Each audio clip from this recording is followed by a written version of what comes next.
రాష్ట్ర వ్యాప్త వార్తలు వేగంగా సంక్షిప్తంగా.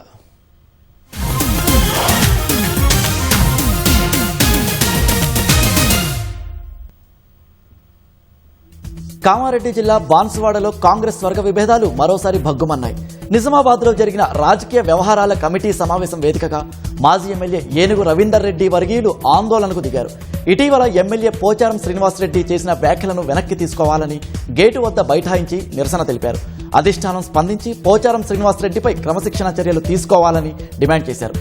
ఆందోళనకారుల వద్దకు వెళ్లిన పీసీసీ అధ్యక్షుడు మహేష్ కుమార్ బాన్సువాడ వ్యవహారంపై పార్టీలో చర్చించి సమన్వయం చేస్తామని హామీ ఇచ్చారు. సికింద్రాబాద్ రైల్వే అండర్ పాస్ పనులను మల్కాజ్గిరి ఎంపీ ఈటల రాజేందర్ రైల్వే పనులను పరిశీలించారు. హైదరాబాద్ సికింద్రాబాద్ రైల్వే జోన్లకు చెందిన అధికారులతో కలిసి పనుల పురోగతిని పరిశీలించారు.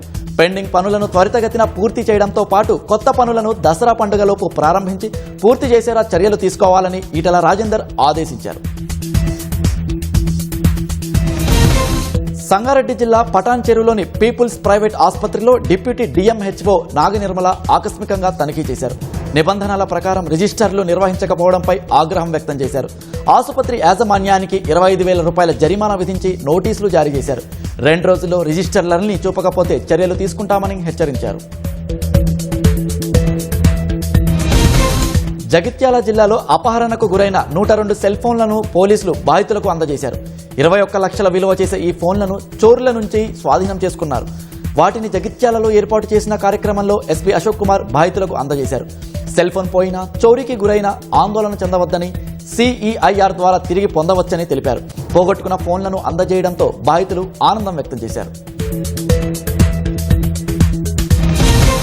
హైదరాబాద్ కూకట్పల్లి పరిధిలోని 2 ఓయో హోటళ్లలో అసాంఘిక కార్యకలాపాలు నిర్వహిస్తున్నారన్న సమాచారంతో పోలీసులు దాడులు నిర్వహించారు. మొత్తం 11 మందిని అదుపులోకి తీసుకున్నారు. హోటల్ యజమాని అక్కడి నుంచి పరారవడంతో అతడి కోసం పోలీసులు గాలిస్తున్నారు. అసాంఘిక కార్యకలాపాలకు సహకరిస్తే కఠిన చర్యలు తప్పవని హెచ్చరించారు.